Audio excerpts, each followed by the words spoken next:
the candidates doing in New Hampshire, Nevada, and South Carolina post-debate? Team Rising is here to give their assessment. Neon B. Carter is an assistant professor of political science at Howard University and author of American While Black. And Henry Rogers is Capitol Hill reporter for The Daily Caller.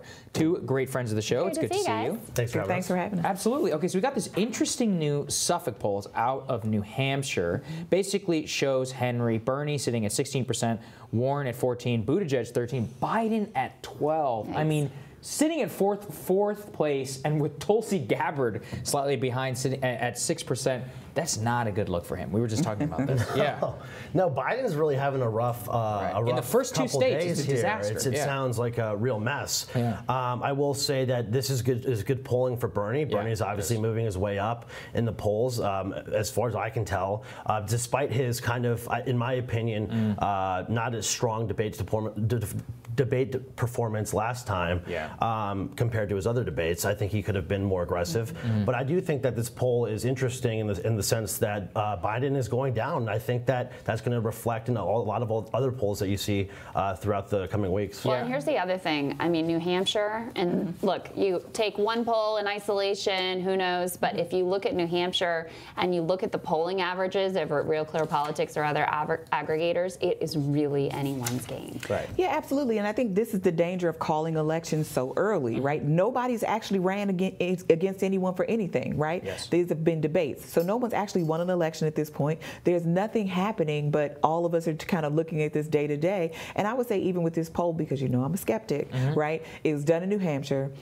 89% of the sample is white, and mostly older people, right? So I don't think it's capturing any of the energy of younger folks. And to your point, that's why we have to talk about this, which is, we were just talking about this, Nyabi, which is that, okay, extraordinarily white states, Biden is not doing well, right? In Iowa and New Hampshire. But he's got over 60% support of the black vote in South Carolina, which is 2/3 of the overall vote in the Democratic primary.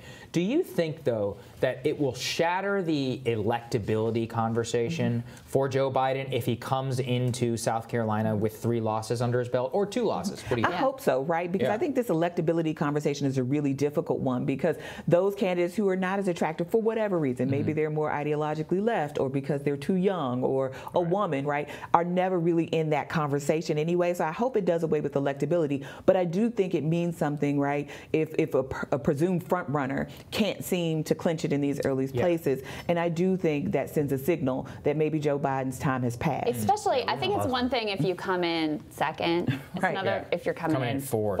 Yes, that's a very different deal. I want to throw another poll that just came out into the mix. This is one of our favorites because it has a really small margin of error. Morning Consult, we look at this one every week, and this is their poll specifically of those early states, Iowa, New Hampshire, Nevada, and South Carolina.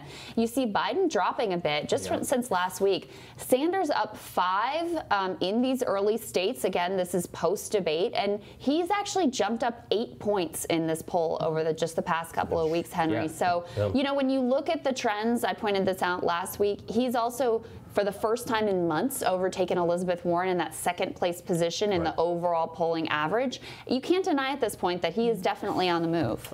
I would say Bernie is definitely on the move. I've been saying this from the beginning. I think he's obviously one of the strong candidates, and he's definitely going to work his way up. I think that poll specifically, though, I think Biden, his numbers there are not surprising to me. He had a disaster of a debate, in my opinion.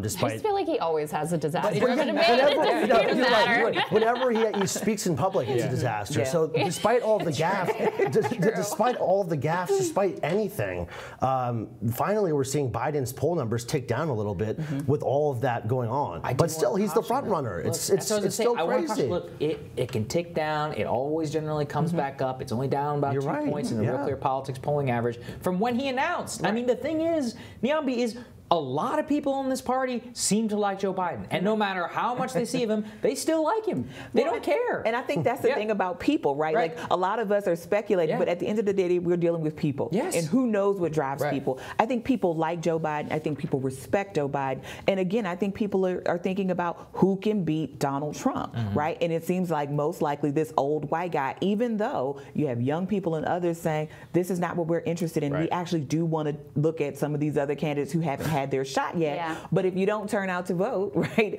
in primaries, you get what you get. So you might very well end up with a Joe Biden because folks like my mom and folks like other, folks in her community and other people are showing up at these primaries in great numbers. Yeah, right. so. Yeah. What do you all make of the position of Warren at this point? She really was the sort of golden child over the summer. She's slowly ticking up in the polls. It seemed like there was a kind of coalescing, especially among white affluent liberals in Iowa, New Hampshire, around her.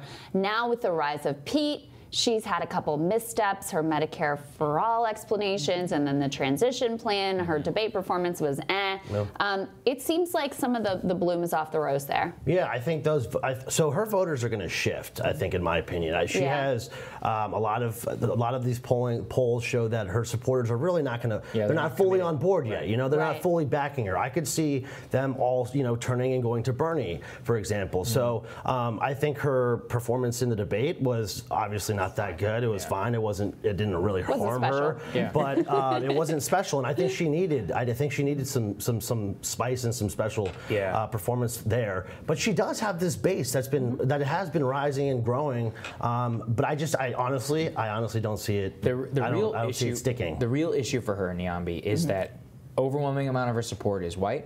And a lot of these upper middle class white people also support Pete Buttigieg. They're vulnerable to Michael Bloomberg, and they're vulnerable to a Deval Patrick. So all of the new entrants of the race, especially the guy with an ocean of money, is directly going to draw from Pete Buttigieg, who has drawn from Elizabeth Warren, and that's not a good place to be. I could even see Kamala Harris getting another look if she had another strong debate like she had the first debate. This group really seems to be shopping around and very much up for grabs. Absolutely, and I think if we go back to that Suffolk poll, most of those folks said that they were movable, right? Yes. That their first choice, that might have been the person they picked, but their minds aren't made up. And I think most people are there. In fact, for many of us, we're not in these early states. We don't get actually a chance to say anything about any of this until most of it is done, right? Right. But I do think you're right. These people are highly portable, and they're willing to go sort of with either Bernie Sanders or an Elizabeth Warren. I don't think she's out of it yet. I mean, even Joe Biden is still in the mix. Even though his poll numbers this fall, he was the front runner, so he has a farther distance to go. I'll say when your voters are not most committed to you, and you might be sitting in a Senate trial for 2 months while everybody else is on a campaign trail, you're screwed. Okay. Which is Warren, which is certainly Sanders, although his voters his are people aren't going they're anywhere, not moving but for anywhere. her, But that'll make it difficult for Kamala to have a resurgence as well, for sure. Stick with us. We got more after the break.